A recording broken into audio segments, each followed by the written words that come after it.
His Excellency Dr. Asad Syed. May I invite Dr. Ghulam Samad Sahib.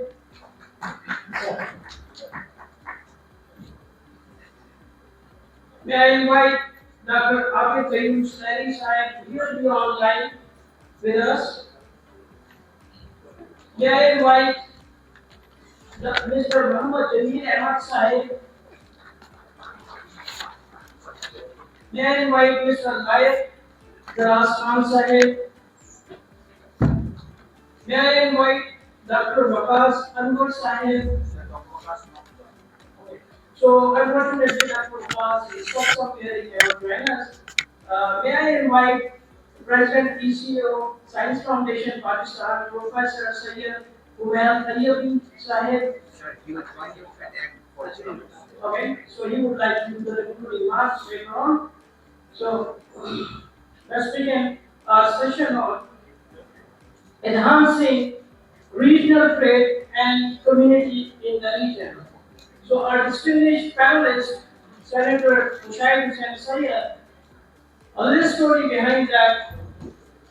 35 years ago, to be very exact, when I met a young editor of leading English newspaper in Hussain, and I was a training journalist at that time in the Associated Press, and Mr. Syed was invited at the APT headquarters to brief us, the group of 21 training journalists, and there I was so much inspired by him, and believe me, I'm still practicing the tips he gave us then. And another thing is that the same year I passed the top bureaucracy examination, the civil services CSS examination with flying colors in the very first attempt. But I was so much inspired by him that I brushed aside my civil services opportunity to become a Bada Babu and prefer to be a small journalist in the international arena. Thanks to him, and you will be seeing some reflections of journalism taught by him during the session, and I'll try to extract the information as much as I can from you guys to make it more lively, informative session. I'm talking about Senator Syed. I was getting short of the paper, you are just take a little one to have a brief about that. Okay. So the second one is Dr. Syed. Yes, So, Secretary General of Economic Cooperation Organization, Iran, Dr. Asad Khan Sahib, is the 31st Foreign Secretary of Pakistan, and he has been on a custodial assignment to US, European Union, Japan, Belgium. Konnichiwa, Khan Sama, Khan San, Konnichiwa, Irashaimase. Thank you very much. And then on multilateral experiences includes UN as a chief and ECO SOC, and he was with the Prime Minister of Pakistan as well, Vice Chair of Rio 20 Conference. And then G77, a coordinator for COP13, UNFCCC in Bali, the Bali Plan of Action. He was pivotal in it, and he had an important desk, a multilateral foreign desk in Pakistan Foreign Ministry. His PhD is in international economics, business law from Kyushu University, Japan. The emphasis and his emphasis was on WTO dispute settlement and anti-dumping practices, something we really like to have input today when we talk about regional connectivity. Ghulam Samad sir? Yes, sir. So our next panelist is Dr. Ghulam Samad Sahab. He is Chief Research Division at the CAREC Institute at Ürümqi, China. So he had a lot of important positions served at IDRC Canada, World Bank, Asian Development, UNDP, WEP, and UNWITO. Besides that, he served at PIDE as well, somewhere I also taught as a visiting faculty at the Great Institute. And he served as a Training and Development Ministry as well for special initiatives. So welcome, Dr. Ghulam Syed. Artist Plenary Shop is not here, he will be joining us online. A very known figure on international platforms regarding climate change, environment, food security with a PhD in food security. Artist Plenary heads as an executive director for Sustainable Development Policy Institute in Pakistan, which spearheads in many things. So his strong points are sustainable development, critical economy, public policy, food security, climate change. He represented Pakistan on many global platforms and they produce excellent research. So welcome Dr. Plenary. And then we have Muhammad Jameel Mr. Muhammad Jameel Sir is chairman of Pakistan International Freight Foundation Forwarders Association, Pakistan. He is the right person because connectivity has to do a lot with the freights, with the forwarders. So this is where you are, sir, and we are looking forward to hear from you. He has contributed to policy dialogues on trade facilitation in South Asia as well. We have Mr. Light Baraz Khan Syed, he is the Director of Trade Development Authority of Pakistan, TDAP, and he is a veteran civil servant with strong points in economic governance, trade and commerce, regional trading agreements, connectivity. He is a Canadian as well as Islamic University as well, and the Sussex University lecturer.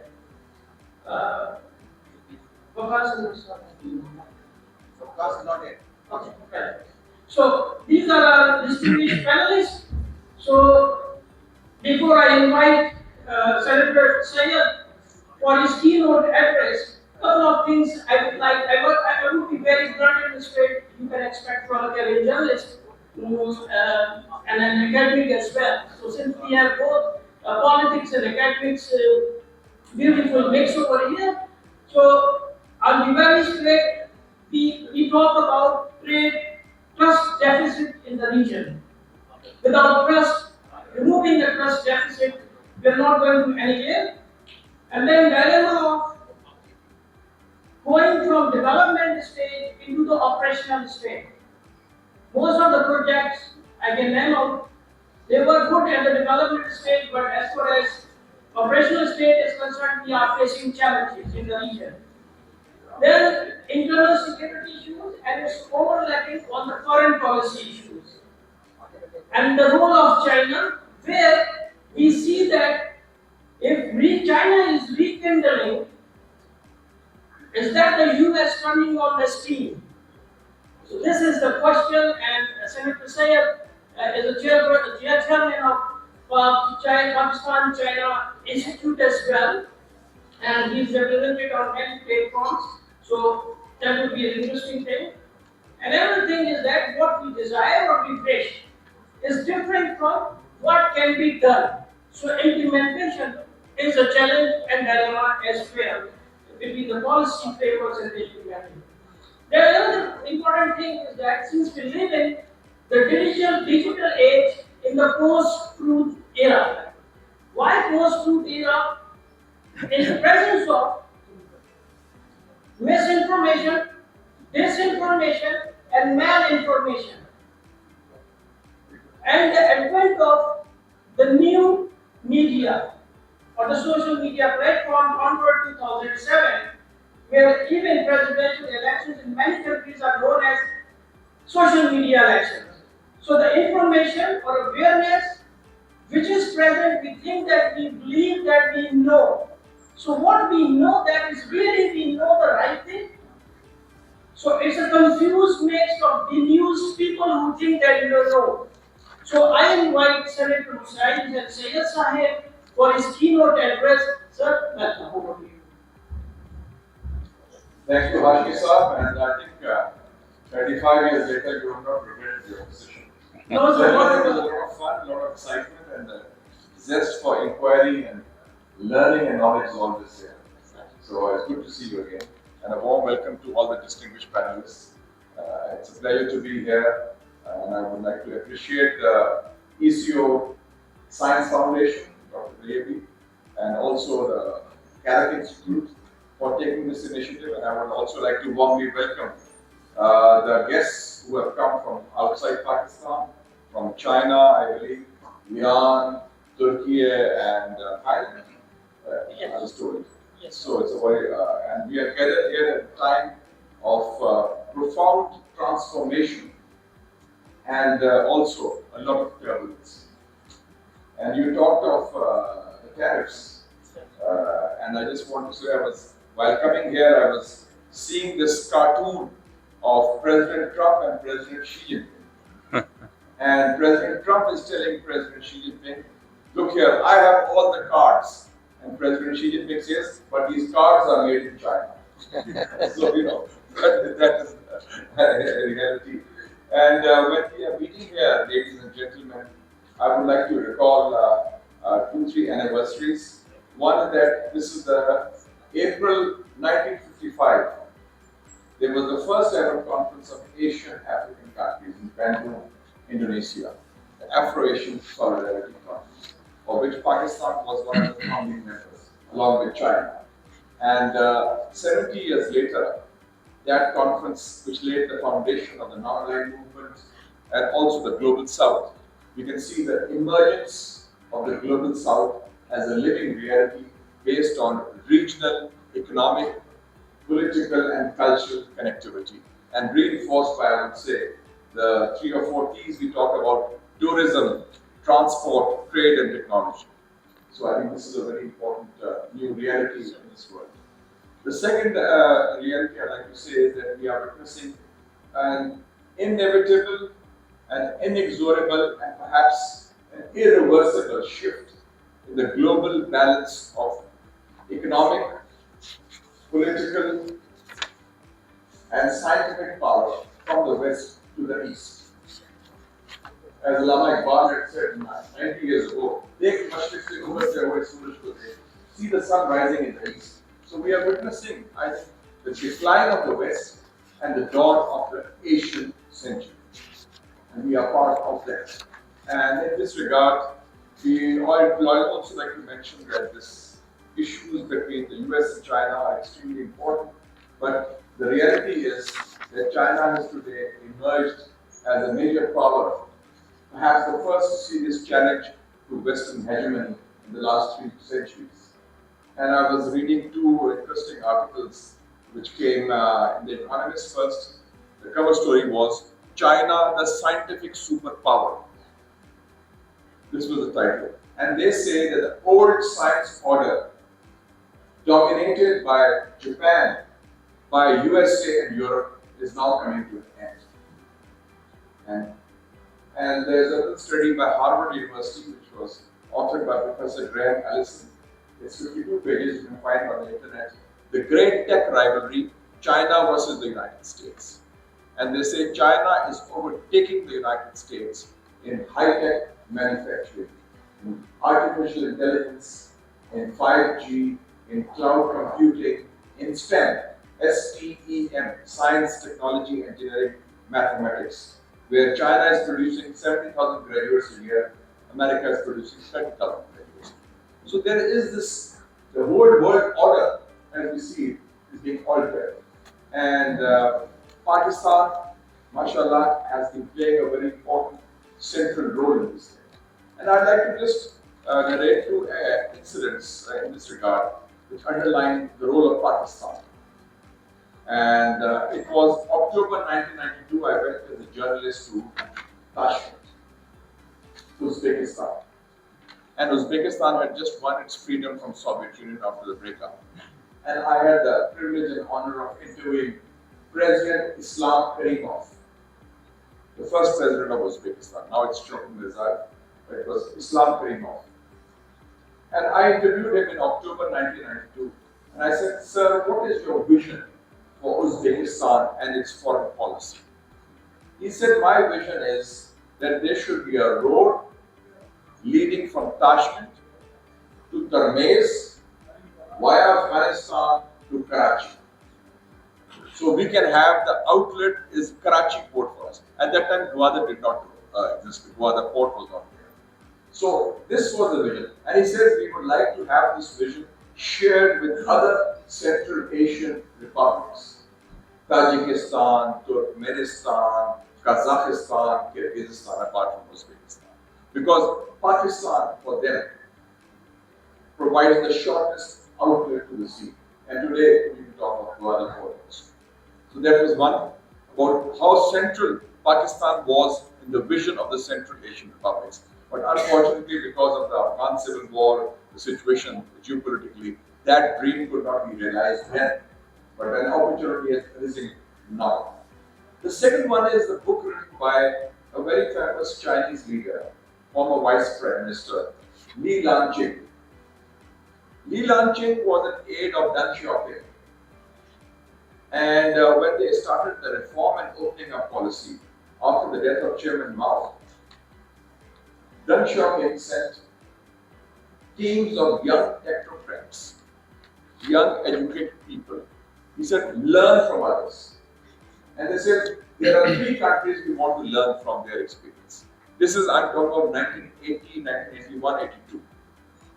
Li Lanqing was then a DG level person. Later on, he retired as Vice Premier, and he narrates this in his book, Breaking Through, how China gave birth to China's opening up policy. Li Lanqing. And he says the 3 countries chosen were all which had English language in Singapore, Philippines, and Pakistan. So he says he came to Pakistan in the 80s, in 2-3 visits, 1980, 81, 82. And he says he was very impressed by Pakistan because he said Karachi port was 10 times bigger than the Shanghai port, lifting cargo, which is much more than their infrastructure. And he said that for the first time, the Asian Development Bank and the World Bank are asking for feasibility report of projects. And in China, we didn't know how to make feasibility reports. We learned from the Pakistani bureaucracy. And he praises the Pakistani bureaucracy that they were very efficient, they were competent, they were people who could deliver. This was 40 years ago. And he said Pakistan is a land which is prosperous and peaceful also. So what I'm saying is that Pakistan has always had this role and relationship in our region. Whether it's Central Asia, whether it's China, and of course now with Iran and Afghanistan. I'd just like to say that Ambassador Asad informed me that there will be a conference of transport ministers in Tehran on 2nd of August. Yes. And a new world is opening up where Pakistan has been playing and has the potential to play a pivotal role in regional connectivity driven by economy, energy, education, ports, pipelines, road railways. And that is the Belt and Road Initiative of President Majeed, which has brought 152 countries together in what is the biggest diplomatic and developmental initiative of the 21st century. For Pakistan, it has given us CPEC, the China-Pakistan Economic Corridor, with $35 billion of investment in the last 12 years, 250,000 Pakistanis getting gainful employment, 8,000 megawatts of electricity, 600 kilometers of roads and highways, and 30,000 Pakistanis to be studying in China, including 8,000 great technology. So a whole new world is opening up of regional connectivity, and I think that, as the Latin saying goes, Carpe Diem, seize the moment, seize the hour. So opportunity is there for us in a changing world where the power is shifting. And let me conclude on one thing. President Trump is presiding over a declining America. And he knows that. That's why he says, make America great again. And but I'm very happy to note that China is ready for the challenge. And they said, okay, come on, we'll face that. And other countries also. Ultimately, I think there will be an agreement between China and the United States because the US realizes that this so-called trade war is unwinnable against China. And they will realize that out of 193 countries in the United Nations, ladies and gentlemen, 140 countries have more trade with China than they have with the United States. So as Xi Jinping said, the cards are made in China. That is the way. Thank you very much. Excellent, Senator Syed. Thank you very much. Yes, some realities are being deconstructed and are in the process of reconstruction. So let's see that how this reconstruction will go on. This will be talked about in the second round after I go through every panelist and learn from them, and then we'll go for the second round questions, and then we'll try to see that. Our next panelist, Excellency Secretary General of ECO in Tehran, Dr. Asad Majeed. I would invite his vast experience and wealth, and as Senator Mushahid just mentioned that USA and Japan are not packing bags, or they are making packing bags, and he is expert on both. US and US and Japan, exactly. So, Rashai, Majeed sir. Thank you very much. It's always a very tough act to be a follow-up speaker to Senator Mushahid Hussain for his grip on facts, for his articulation, and for the fact that I have never seen him consult a piece of paper. It is all up there. So, and I must add my name to those who have learned over the years, sir, from you, and it's always a pleasure to share any podium with you or any meeting with you. On trade, I think in ECO we have been dealing with actually 3 T's, and then after attending this meeting, I am adding the 4th T.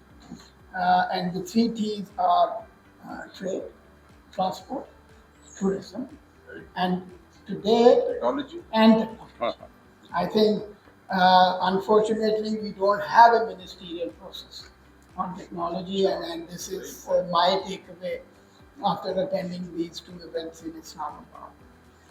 We are dealing with 3 movements.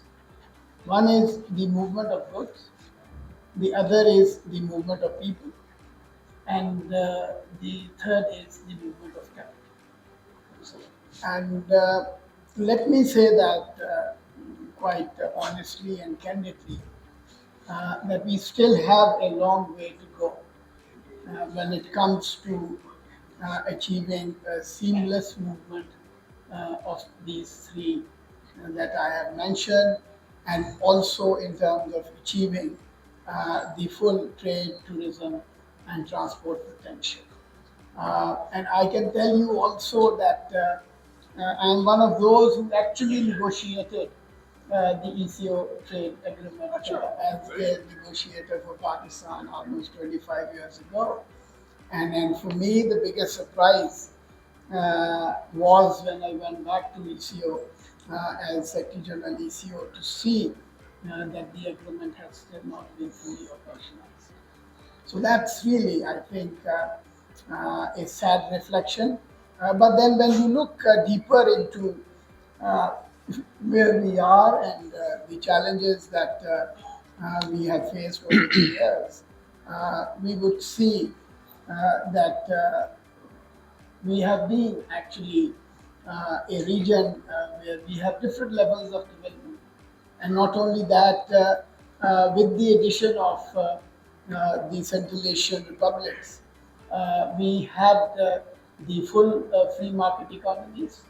We had the transition command economies.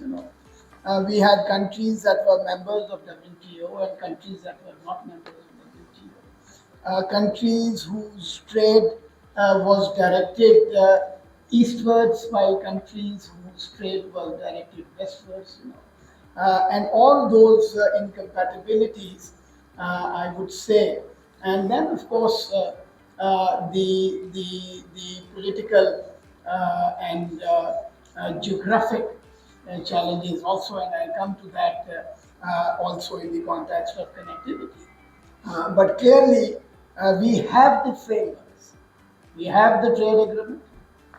We have the transit transport framework agreement also, and it's really up to us now to make sure that these are basically operationalized. Sanctions have also been a factor in not letting us realize the full trade potential of the region. And with the situation in Afghanistan, and not only that, we have, because there are countries, their applied tariffs are as low as 5%, and there are countries whose applied tariffs are as high as 20%.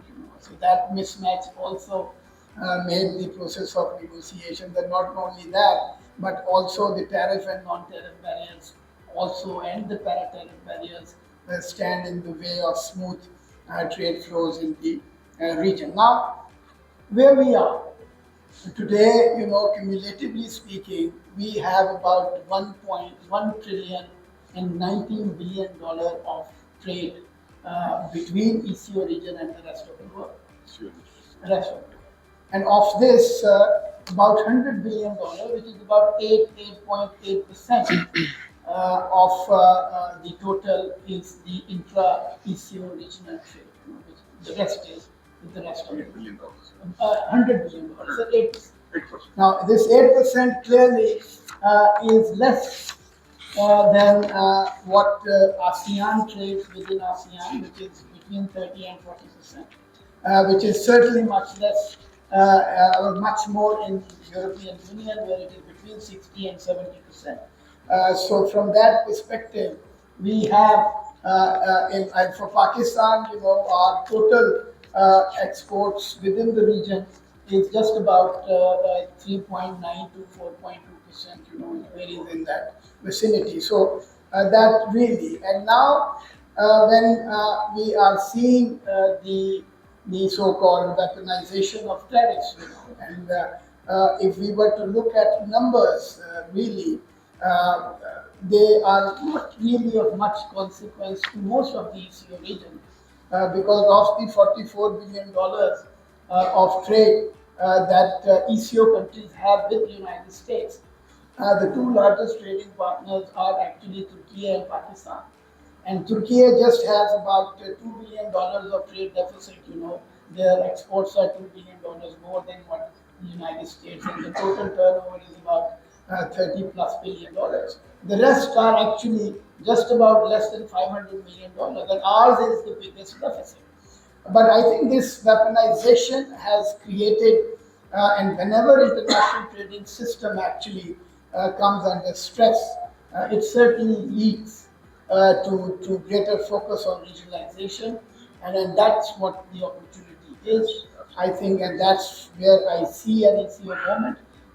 It has been an imperative for us to look inwards, to look to the region, but I think these developments make it even more, I would say, contemporary imperative for us to start working even more actively in exploring the full potential, the trading potential. And according to a PIDE study, actually our trade can expand by 8 times.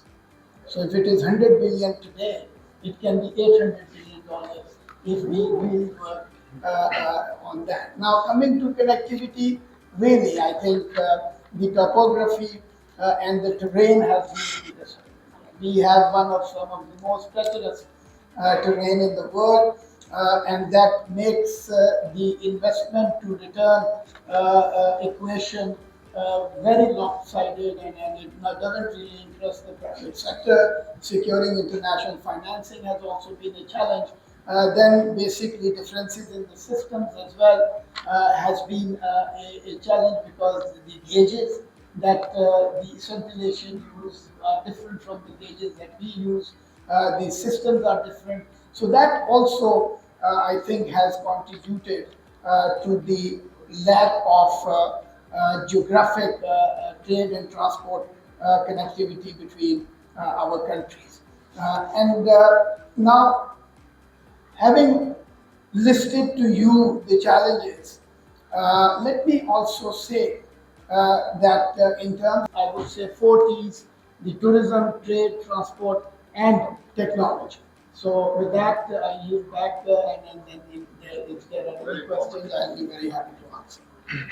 Thank you very much, Dr. Majeed. I'd just like to compliment Dr. Majeed for injecting new life and vigor into so many conferences within the short span. Well done. Thank you. Indeed, sir. Thank you very much for highlighting the 4 T's, all very important and all that. And the encouraging statistics we have mentioned about the trade from ECO region to the rest of the world, very encouraging, just miles to go.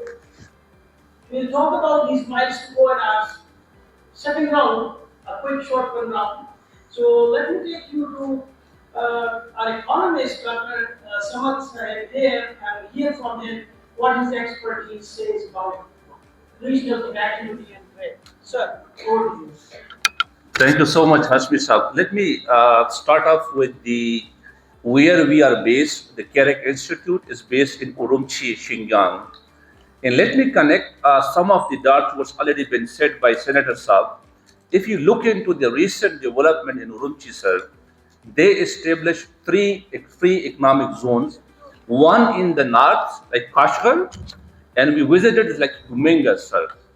And then the most, I don't think I did the presentation. I think the most important part is the TIR has established their assembly line in Kashgar.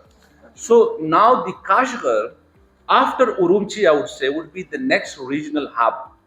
What's going to happen, sir, recently, the China, Kyrgyzstan, and Uzbekistan trilateral railway project is already started.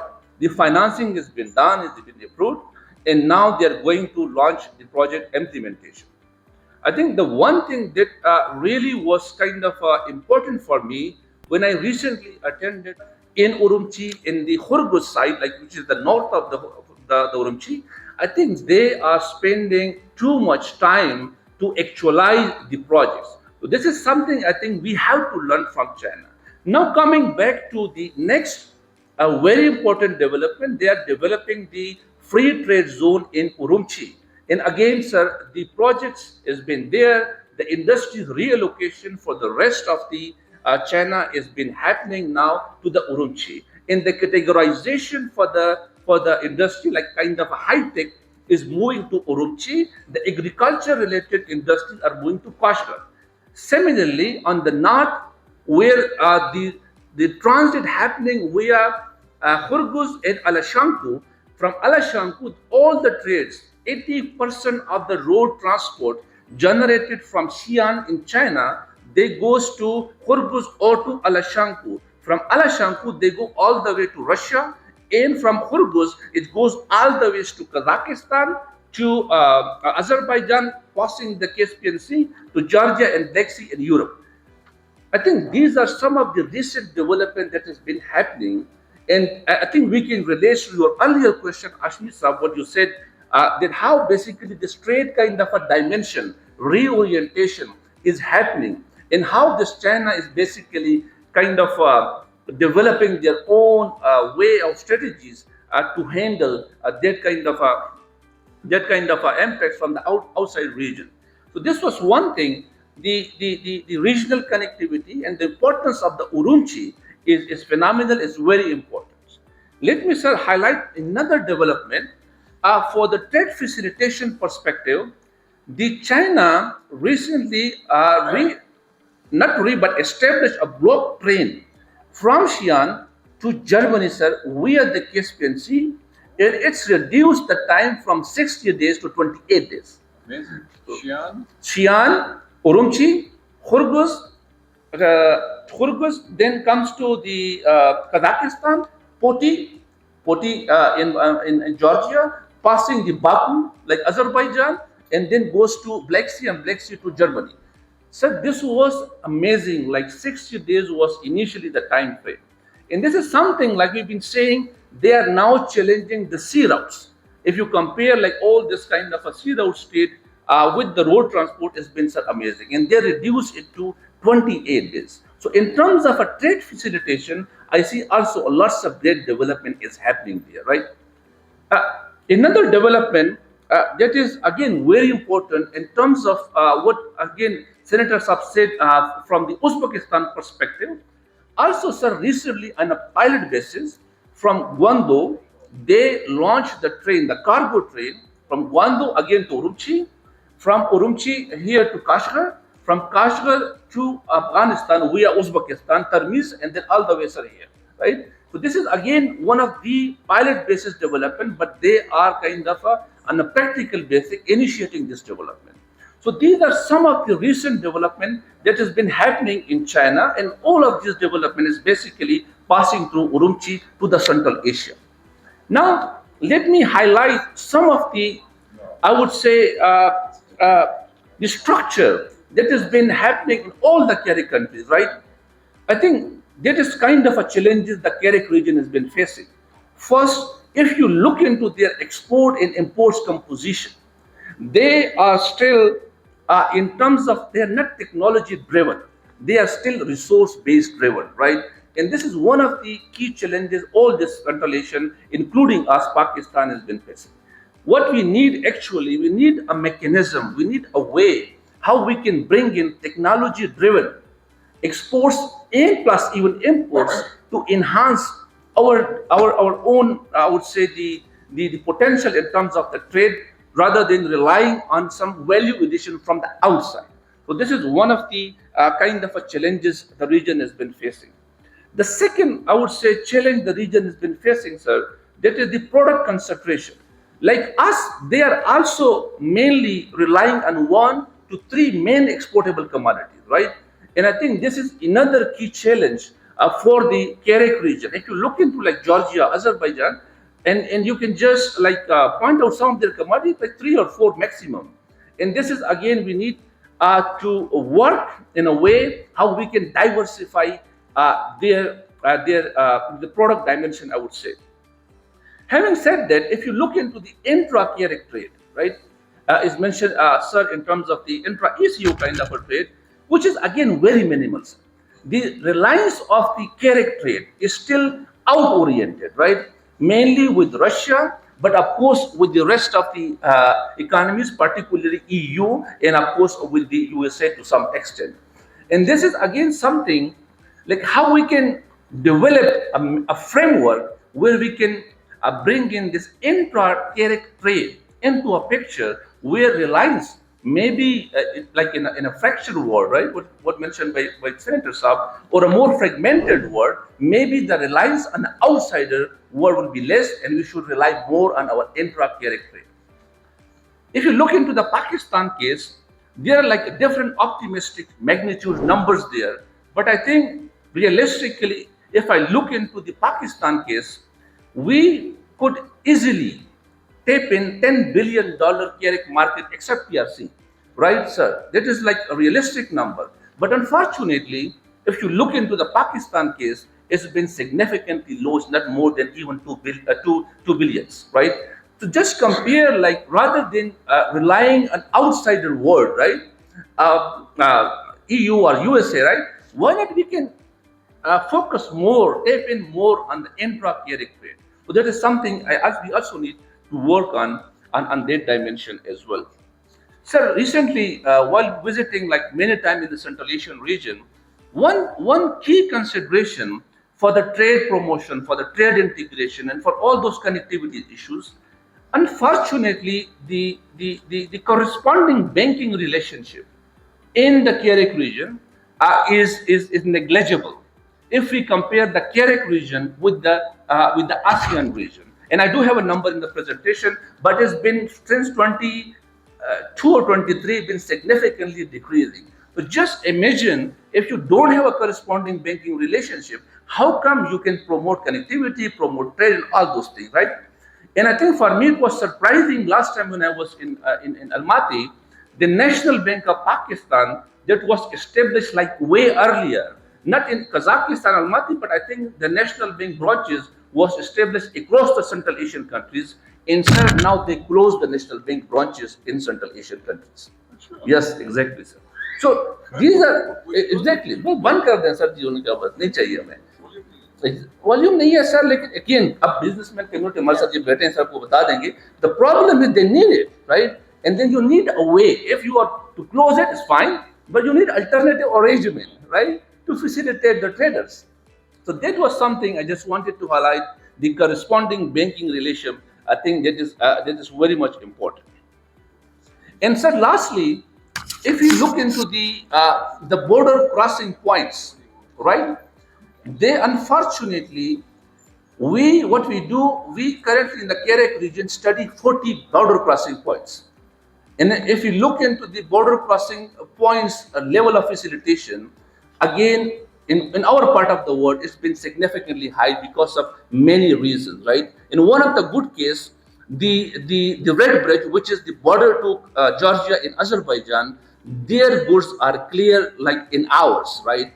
But ours borders, right, it takes like days and sometimes like weeks, right? And we know, right, sir? Exactly, sir. Right, sir? Yes, sir, आपको बता देंगे बाद में sir issues वगैरह. But this is the problem, right? So the border crossing points need to be streamlined because like in all this CAREC region, it's a landlocked countries, right? And I think the possibility in developing a working relationship with the CAREC countries, you have to invest on your border crossing points, right? And unfortunately, again, if you look into the border crossing points infrastructure from the digitalization aspect, as well as from the governance side, right? The soft infrastructure has been not up to the level where this organization should take in hours, like I mentioned in the Red Bridge case, right? We have like Yalama in Uzbekistan, again, it's like a good case for us. But what I want to say is we need to realize these four important things to develop the CAREC connectivity. First, the level of infrastructure at the border crossing points, the soft and plus the physical infrastructure. Secondly, we have to work for the developing or the level of satisfaction with the business community, maybe from the opening of this corresponding banking, developing the corresponding banking relationship in a way they should be satisfied, right? And thirdly, the trade distance, the trade openness is again not at the level where we can integrate with the CAREC countries. So I want to stop here and looking forward for next questions. Thank you so much. Excellent. Thank you, sir. Excellent. So that's the benefit of having a hardcore researcher here, and you save my energy to some of your It's empirical research. empirical research and मैं very सारा visit करता हूँ sir, visit करते हैं. very paper articulate. वाले में दे देंगे. Sir जी बिल्कुल सारा दे दूँगा. So challenges, some of that mentioned, right from the soft and hard, the hard crossing aspects, infrastructure, banking is an important thing, how we are going to take care of these things. And of course, the reliance of the product. Are you going to increase your selling basket or continue to rely on 2 or 3 or maximum 4 products? And then, the resource-based thing. So, sir, I will come back to you with in the next round with some questions. So about this thing, and I'm going to Mr. Jamil Khan Syed. Sir, stay in your seat. If you have presentation. I have a presentation. Okay, sir. Right. So before you start your presentation, sir, point is that up to 1997, Ürümqi and Oxy pipelines were done up to the northern Afghanistan, right, sir? And then this whole disturbance of the Ghulam started up, and that whole initiative of getting the pipelines from Central Asia to the warm waters of Arabian Sea, the initiative stopped right there. From 1997, that was a full stop, and hence we are still not up to. So mainly trade, when we are talking about, sir, it's mostly geographical, through land. So how you deal with it, you are the expert, sir. You are most welcome to enlighten us. Thank you, sir.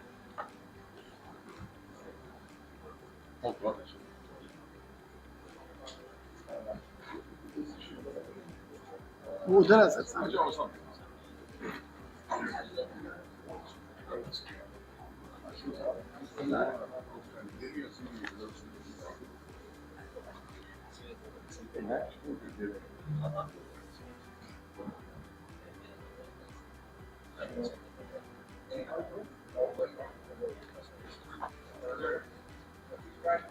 Hello.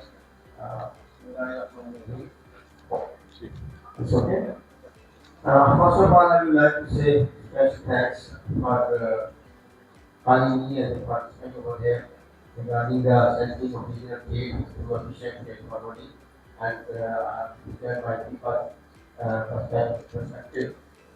I would like to say special thanks to the President ECO and Secretary ECO and Khalid Saab, Ghulam is the economist of Islamic region as well, and he's also, in my point of view, I'm already with him, and he is contributing a lot towards Pakistan, towards the Islamic region, and also becoming a very positive, playing a very positive role towards the Pakistan, towards the Islamic region as well. They do not do that. And I would also like to stress that it is also an honor for me that Mr. Syed Mushahid and Syed Senator also over here is also my mentor and leader as well. And he's contributing, I think, my point of view, and I'm seeing a lot of many years I'm seeing that he's contributing towards the Pakistan. And his speeches I already seen it on the TV as the shows and some newspapers as well. He's also, in my part of view, he's himself an institution as well. And sir, you are also very towards the greater Pakistan as well. Thank you. And regarding the FIFA, I am also the FIFA Pakistan International Freight Forwarders Association is having about more than 1,000 member companies, national and international companies are over there. And when we see about, we have also an institute, FIFA Training Institute, where we are also engaged with the FACTA, Federation of International Association of Transport, and IATA as well. And over there, we are, when we observe that there is a need of our industry that capacity building and also the competency regarding the human resource, we need it. Then we establish this people training institute, and with the help of the FIATA International Organization and our and IATA.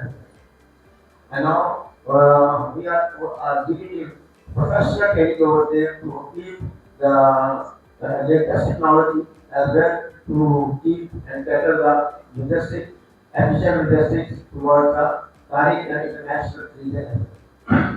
The countries based on the economic growth is based on, in my point of view, on the efficient logistics as well.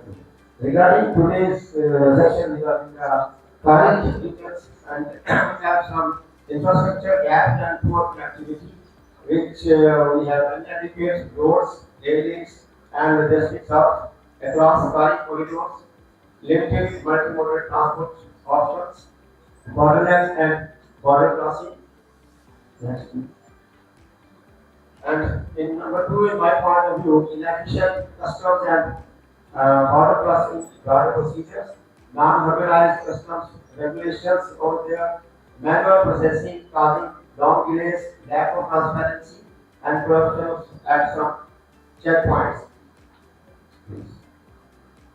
And now number three is limited digitalization, absence of integrated digital freight and cargo tracking system, lack of real-time coordination between freight forwarders and border parties, lack of standardization, inconsistent freight documentation, standards across CAREC member countries, and absence of mutual recognition for licenses, permits, and certificates as well.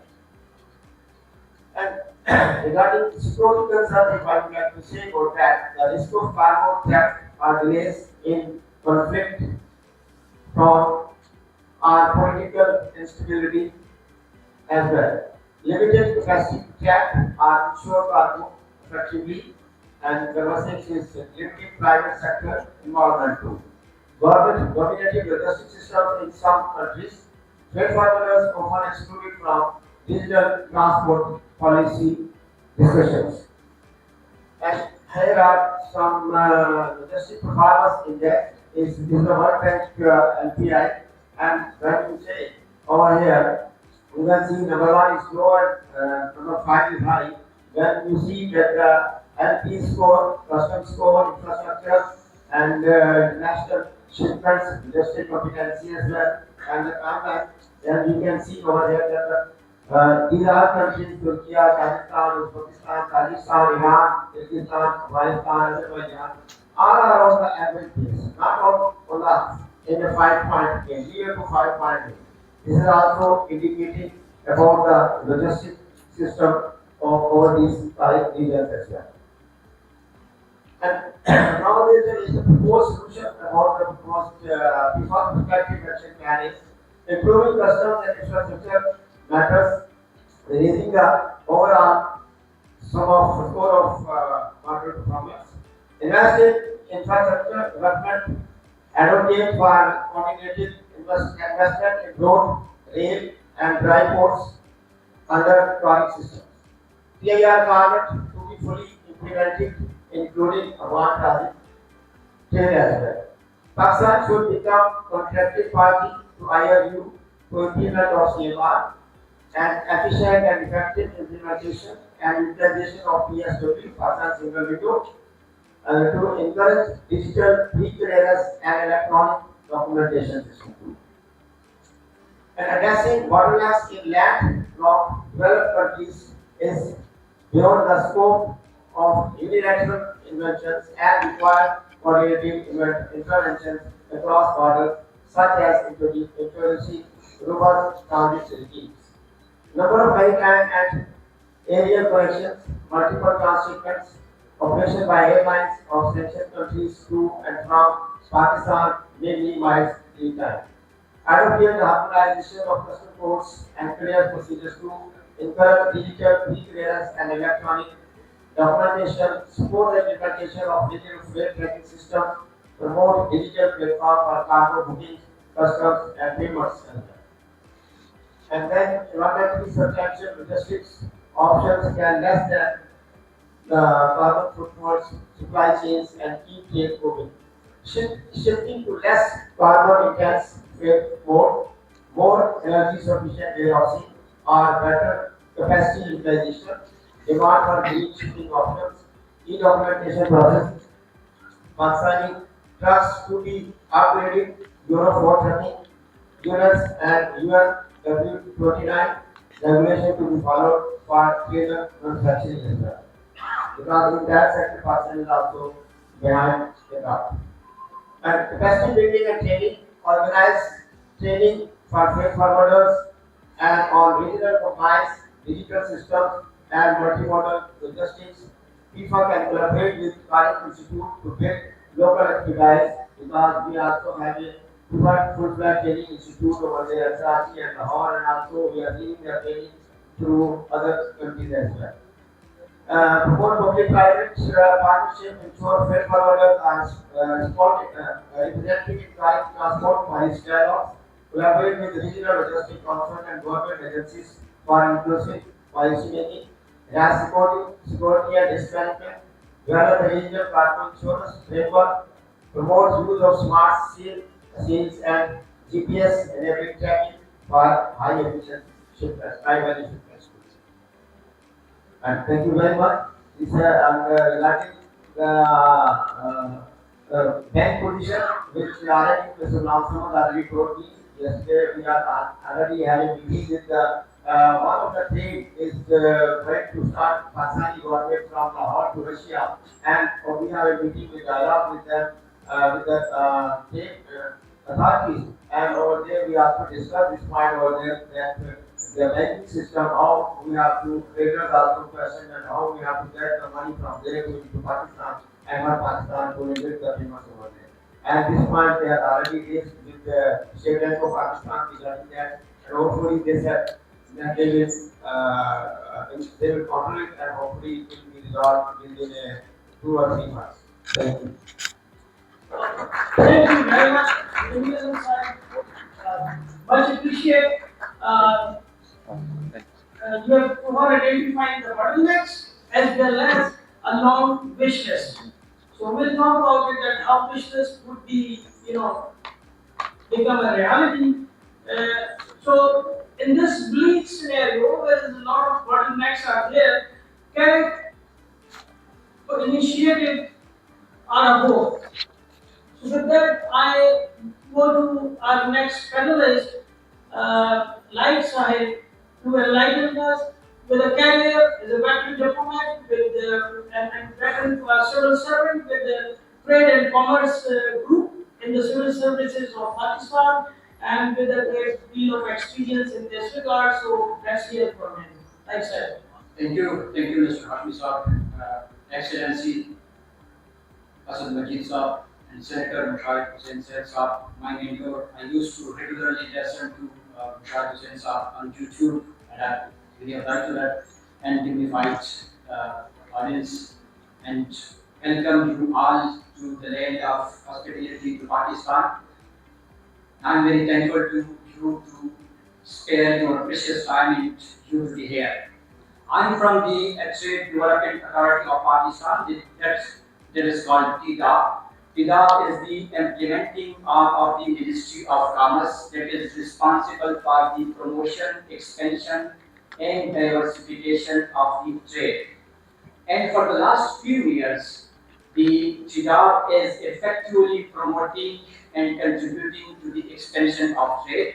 And even as of today, there are around 750 quality delegates from around the world, including from the ECO countries, right now in Lahore for 3 days, and in the Engineering and Healthcare Expo, and that is 4th in series. So, TDA and Ministry of Commerce is contributing to the regional and Pakistan like trade promotion and industrial expansion.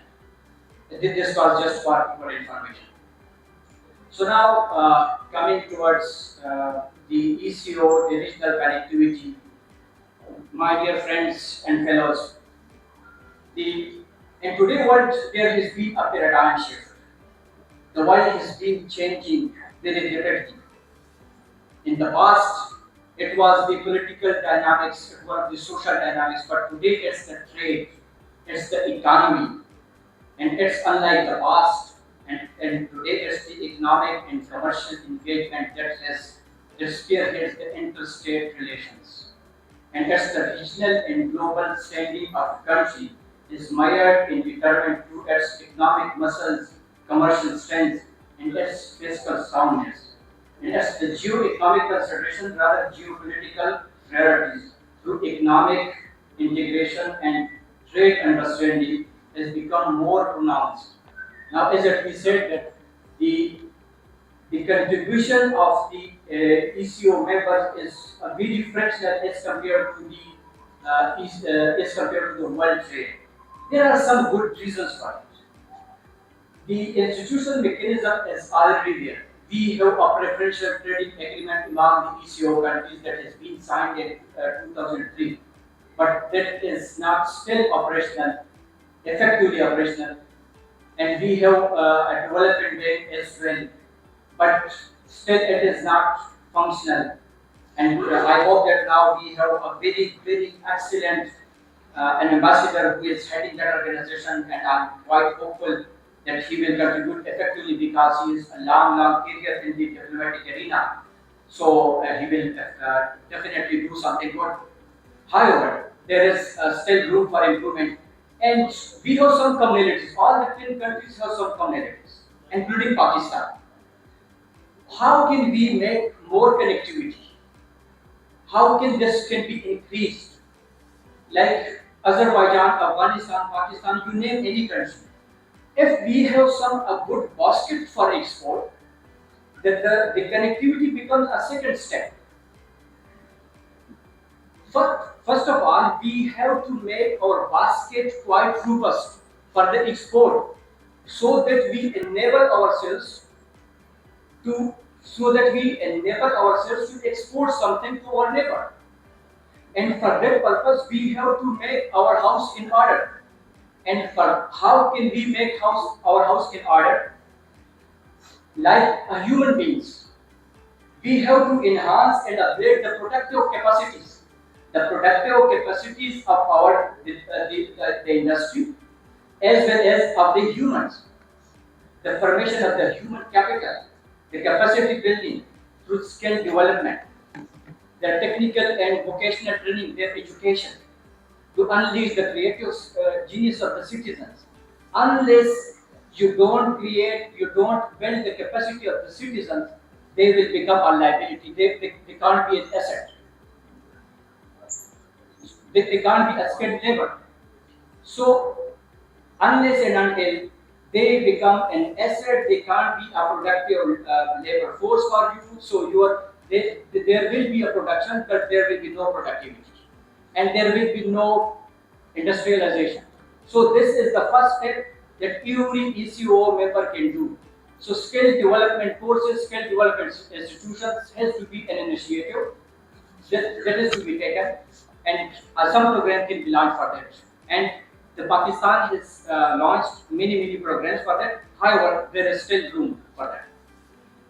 Secondly, exploration for the potential and effective utilization of the available resources. I'm counting some of the factors that are responsible for that are the prerequisite for the industrialization that leads to more productivity, that will give away, that will generate more trade.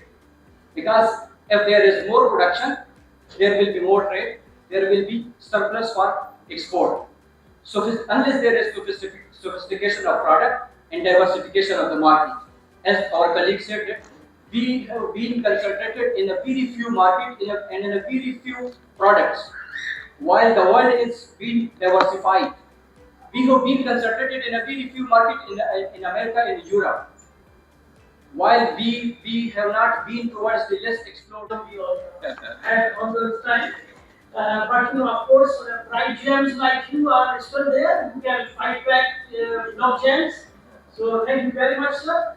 And before I go for the one-liner round, let me invite Professor Tayyibi, President of ECO Science Foundation, Pakistan, to take his seat for his final remarks, and then I'll just go around with every panelist for one-liner. Just for trying to Thank you, Professor Right. Tayyibi, for being with us Thank you. and organizing this event. So, one liner. Release of a message. This video recorded message. Okay. Yeah, वो record में छोड़ा यार जो नहीं आया वो नहीं आया Senator Syed, a one liner from you. In a scenario where we have a history of United States of reinventing itself, and now for a decade we are talking about in the new normal, multipolarity new normal, we are talking about, we are hearing that USA is melting down. So when the USA is melting down, a wish, I would say, to some people. So Senator, how long this waiting is? When I was working for Shinwa Pakistan Bureau in 2010 as the head of the news desk, my Chinese colleagues used to say that, all right, we can wait, we are patient. If it takes 20 years for US to melt down, we will wait. So 15 years are gone, 5 years more. For the wish next hear from Senator how long will that take, sir? Because that's the biggest challenge in the region for CAPI, BRI, anything, sir. Thank you. I think it's not about meltdown. US has remained where it has. In fact, it has regressed. But the other countries, other regions have progressed. Just give you one statistic. After 9/11, the United States spent, squandered, wasted $6.5 trillion in the so-called war on terror, bombing places like Fatah, Afghanistan, Iraq, Syria, Libya, Somalia, Yemen. At the same time, China, after 9/11, spent $2 trillion in 3,000 projects in Asia, Africa, Latin America, and Europe. So the two visions are very different. The US has been involved in unending conflicts. And the US Secretary of State, and he's the first American official to say so, in my memory, said on 20th of January 2025, the day he took over as Secretary of State, that we have entered the multipolar world. So they have accepted the world has changed. And we salute Iran for standing up to the American hegemony and also resisting and supporting the people of Gaza and Palestine against Israeli genocide. We are proud of Iran's role, mashallah. Well done. And I want just to add two other things. We talk of opportunities. There are existing opportunities. We already have, they say a bird in hand is worth two in the bush. We have CPEC, TAPI, Turkmenistan, Afghanistan, Pakistan, India pipeline, Iran-Pakistan pipeline. If we get the Iranian gas, it will be 40% lower than all the imported gas. We should go for these projects. And we have the Pakistan, Uzbekistan, Afghanistan railway project. So the whole new world is opening up. Dr. Samad has already pointed out, Kashmir is 45 minutes from Islamabad. Exactly. And you are the special economy. And I think our friend from TDAP, I'm very happy. You should be in the foreign service. Give your CV to him. You have talked of less explored markets. I have established a think tank, the first in Pakistan on Africa. It's called Pakistan Africa Institute for Development and Research. 55 countries of Africa, that is the future. China, Africa, this is global south. We should seize the moment instead of rushing to Washington or London or Brussels, where we wasted our time. This is the future, and the future is with us. Start off. Thank you so much. Thank you, Excellency Syed. Yes, future is with us. As much as the political will is there. Let me take the podium to Mr. Majeed. And sir, you were the 31st Foreign Secretary of Pakistan. So with your diplomatic ground and all that, so would you like to give us a one-liner? Lifestyle mentioned bottlenecks, others also mentioned the bottlenecks. Sir. Can we actually reinvent or the paradigm shift in our foreign policy? The Brazilian foreign policy to Asia-focused foreign policy. One line, sir. Well, if I were to give you one line, I'll say we can do it. Very good. And actually, we have done it. 2000 years ago, this was a far more integrated region than it is today. And when Mushahid talks about the unexplored markets, our immediate neighborhood is the unexplored market. We really don't even have to go to Africa. I have spent most of my time in the Western capitals, and this is the first time for me to serve in the region. And I am really surprised to see how little we know about our region. So, the one-liner is that we can do it. And then for that, I think our ability to facilitate the financing flows and payment mechanisms. When I say payment mechanisms and financing flows, I mean our ability to make payments for trade. Unless and until we do that, no matter what kind of framework we create, we will not be able to do that. And the second is our ability to attract international finances. And EcoDB, my friend mentioned about the ECO Development Bank. One of my personal priorities, and I'm going around all the capitals, encouraging and urging the universalization of the membership of EcoDB and the expansion of their basic capital, because that would help them increase their credit rating, which would then add to their capacity to get international investments and then to invest in connectivity projects in the region. So that's where I'm very optimistic and hopeful we can do it. Many thanks, sir. Yes, we can do it. So, Nike logo, let's do it. Yes, So, thank you very much. And CAREC is here as our hope, as we heard earlier. So, CAREC is doing things, sir. A little while ago, a few months ago, there was a hype in Pakistani media about talking about Wuhan a dirt track, a dirt strip, that joining Central Asia, Pakistan, and Afghanistan, and China. So, lot of things came up about what as talking about it. So, as for now, the journalists are also interested in breaking the news. Not true. Not true. So, so the thing is that there is not much hope in it. Yes.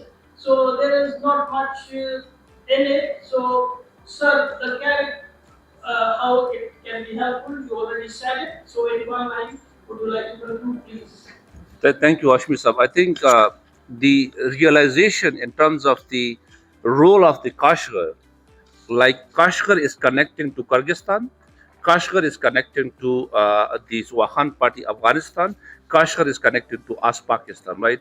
That role is significantly important, right? Their role is significantly important in the development from the Chinese sides to reach out to Afghanistan. We are, and also Kashgar is connected to Tajikistan, right? So they are also exploring investment there in the border crossing points, I would say. So that realization is there. Investment in terms of reaching out to Afghanistan via Tajikistan and via Uzbekistan is also there and been happening, right? So that development is there. I think what we need to realize, we have to connect ourselves, right, to the north, to the Kashgar, which is like 40 or 50 minutes away from us, right? And then, of course, alternatively, we have to sort out a way that how we can bring in this kind of I would say like the piece that we need to utilize the Afghanistan role, which is again very much significant for us. While if you really want to connect with the Central Asia, the rail project, which is there, like discussion is there. But I think if we learn from the CASA 1000 project, right? CASA is Kyrgyzstan, Tajikistan, Afghanistan, and Pakistan. It was started off in 2002 something, right? Until now, like it's not been kind of a formally I would say, operationalized, though the date is 2026, right? And one of the key reasons, right? There's lots of other reasons, operational engineering reasons, but Afghanistan is one of the reasons. I think that realization is also important for us to connect the South Asia with Central Asia. I think we need to realize the importance of Afghanistan to reach out and explore the Central Asian states. Currently, the National Logistics Cell, they do their operation via Afghanistan to reach out to Central Asia in Russia, right? So the way out is there, but I think we need to do it on a regular basis. And people like PIFA and others entities need to utilize that opportunity as well. So what I can see, the role from the north, the Kashgar, Central Asia, and from here, the role of Afghanistan, I believe, is again significantly important for the prosperity of Pakistan while connecting on north to China. And also, one thing I missed out: we are, sir, the signatory for the quadrilateral transit trade agreement, Pakistan-China. Pakistan, Kyrgyzstan. Exactly, sir. But unfortunately, we did not even utilize the agreement, right? And there's a lot of things going on. So this from my side. Excellent, Dr. Sumar. Thank you very much. Jamil Hussain, just a very brief word, sir. Thank you, sir. Sorry. Sir, from my concern regarding us from the business community that regarding the freight forwarding industry as that because people are also facing lot of troubles, hurdles, hindrances as well. Therefore, I would like to say only one last step that the right people on right place with positive approach towards trade facilitation. Because in my point of view, without positive approach, there is no trade facilitation. Excellent. And one more thing that is my also recommendation, that is there should be a task force, one from stakeholders and academia and the government institute. Whenever they will establish a new policy for the export or import for the Pakistan, are they if they want to enhance the import and export of the Pakistan. I think the export of the Pakistan. Thank you. Jamil sir, thank you very much. You are quite noted. And actually, the solution to the problems you have mentioned is sitting right on the left side from the government. And like sir, thank you very much. You have already pointed out if there is anything, please. Sir, one liner from my side. Sir, whether it is public or private sector, we have become excellently expert in recycling the mistakes. And unless and until we speak so much and we do little, we will remain here as we are here. Thank you. Excellent, thanks, recycling the mistakes. That's a very good well said. Government should be proud of you. Now I invite a well-accomplished economist and economic leader from Iran, the president of ECO, Science Foundation, Pakistan, Professor Syed, who is already here. Over the lunch, he told me that it's more than 2 years he is here. And sir, would appreciate your concluding remarks. Thank you. Thank you, Dr. Hashim. That's a great session. Actually, just to this conference and to our objectives at the ECOSF Foundation. Of course, we focus on science, technology, and innovation. But what is the place of trade, and what is the place of economic development actually in this respect? That is very important.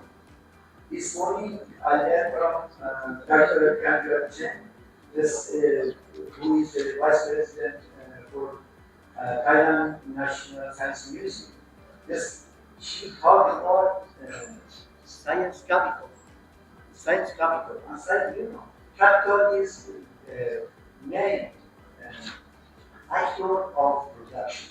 If you have production, if you have a lot of products in different types, so you can have exports. You can have competitiveness in trade, right? So I think in this region we have enough science capital, and science capital comes from our any person. And I'm very happy to have such seniors here to talk about bottleneck, to talk about opportunity, challenges, and bottlenecks, of course. We do have a lot in there. And sometimes we can be disappointed regard of lack of, economic relation in the region. We do have potential, we do have enough natural resources in this region, but the lack of economic relation, like ASEAN, we should be looking at the ASEAN as a model. So when I came to this office, that's what I was thinking, what we should do. And today I'm very happy. We are together, practitioners, academia, entrepreneurs, officials together to talk, to make matchmaking, inshallah, for the future, and I'm very optimistic to the issue. I would like Dr. Asad, and he is supporting to our special visitors. We are here with ISIO Cultural Institute. We are here, scientific Science Foundation, Education Foundation. We do have ISIO Education Institute. So there are, the main determinants of the ISIO for, economic development. Thank you to that Senator. We enjoyed a lot of your explanation in this regard, and also to Dr. Majeed, to the other panelists. So, if you want to go fast, go alone. If you want to go far, go together. Thank you very much. Thank you very much, Professor Syed, for an excellent remarks. Now I invite panelists for souvenir distribution. Please. Thank you very much. Thank you so much. Thank you. Thank you for the excellent moderation. Yes. I learned from him. सबका उस्ताद है sir, वो हम सबका उस्ताद है. Please, sir. Thank you very much. Good luck.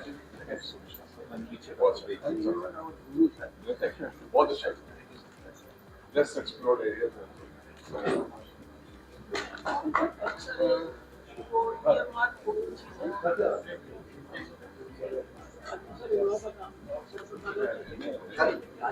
Yes, right. Okay, so, please.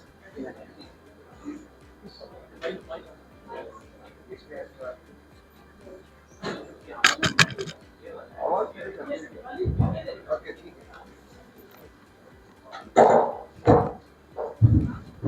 Thank you very much. Thank you, CAREC Institute, esteemed keynote speakers, Dr. Syed. May I request President KV to, President Dr. Ürümqi to present chiefs to our esteemed panel speakers. So please, first we'll begin with Excellency Senator Mushahid Syed sir.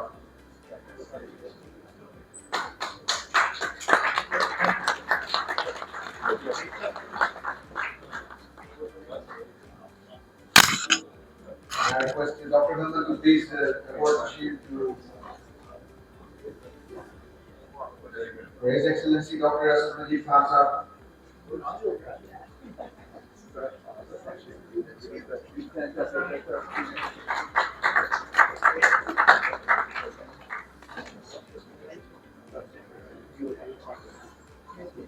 May I request Dr. Ghulam sir, key partner for this session, plenary session on legal trade. Senators have can give. Yeah, so Senator Mushahid Syed sir to present the shield to Dr. Ghulam Samad, head of research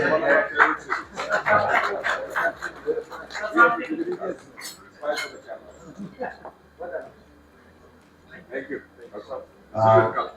Senator sir, you can present the shield to Chairman Pakistan Association for Freight Forwarders Association, Jamil sir.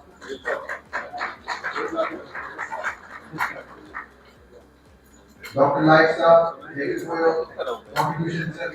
Light sir, Director, Trade Development Authority, Pakistan. And now I would like to request everyone to be on the stage to pose for a group photo. Oh, here. Yeah, for the group. Sir, ये दे दीजिए.